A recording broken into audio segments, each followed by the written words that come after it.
Salut, c'est Galfi. Dans cette vidéo, je vais te parler de la découpe des fichiers audio. On va donc évoquer la fonction caler sur un passage à zéro, mais aussi les repères et les tranches. Je te montre tout ça.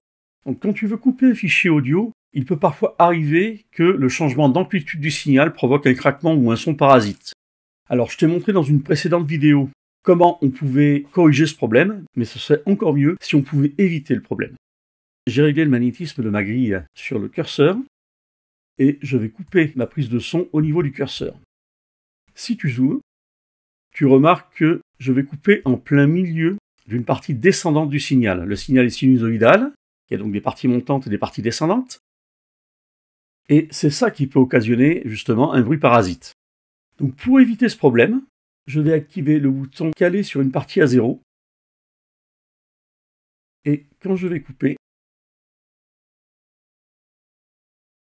et au moment de couper, tu vois que les ciseaux ne se positionnent pas exactement au niveau du curseur, mais à un endroit où le signal traverse la ligne médiane.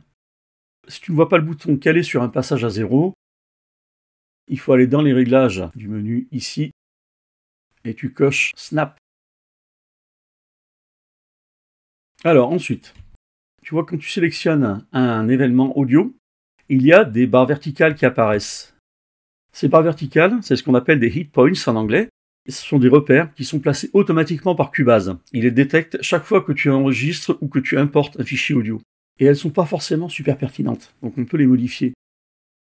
Avant tout, si tu ne vois pas ces petites barres, tu vas dans Édition, Préférences, Édition audio, et tu coches Détection automatique des repères. Alors pour mieux comprendre et voir comment est-ce qu'on peut travailler avec ces repères, il faut aller dans l'éditeur audio en double-cliquant sur ton événement. Pour l'éditeur audio, je t'en parle plus en détail dans une autre vidéo. Comme d'habitude, je te mets tous les liens en description. Tu vois ici dans l'inspecteur de l'éditeur audio, le bouton repères.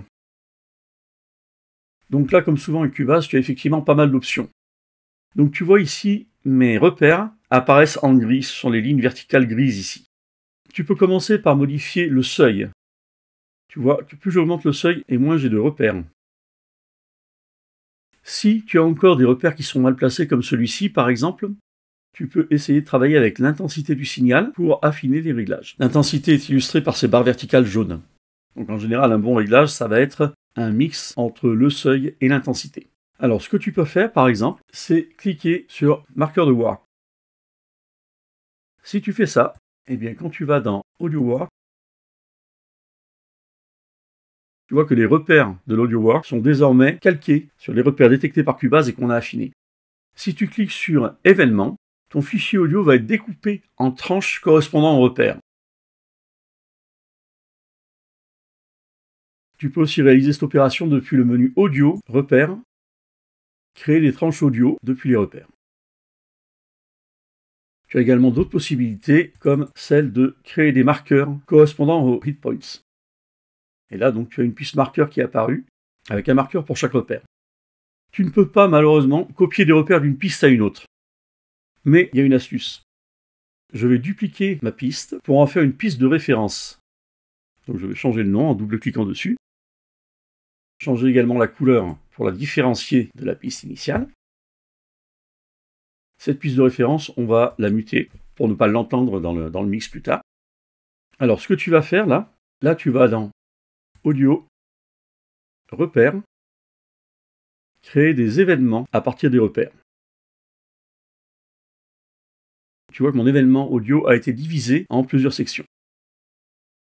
Ensuite, tu règles le magnétisme de la grille sur Événements. Et là, il suffit simplement de sélectionner les événements que tu veux découper, de sélectionner les ciseaux, et ça va se caler automatiquement sur chaque événement. Et donc tu peux couper tes pistes. Quand tu as ce décalage, c'est tout simplement parce que le bouton caler sur un passage à zéro est activé. Mais étant donné la densité du signal audio, ça sera inaudible. Il n'y aura pas de décalage. Enfin, encore une dernière astuce. Je vais d'abord annuler toutes ces opérations. Si tu veux te faciliter encore plus le boulot, tu crées une piste répertoire dans laquelle tu mets ta référence et les pistes que tu veux découper. Et tout simplement, tu vas découper la piste répertoire au lieu de tes autres pistes. Si tu as des questions ou des suggestions, n'hésite pas à laisser un commentaire. Je te dis à bientôt pour de nouvelles vidéos.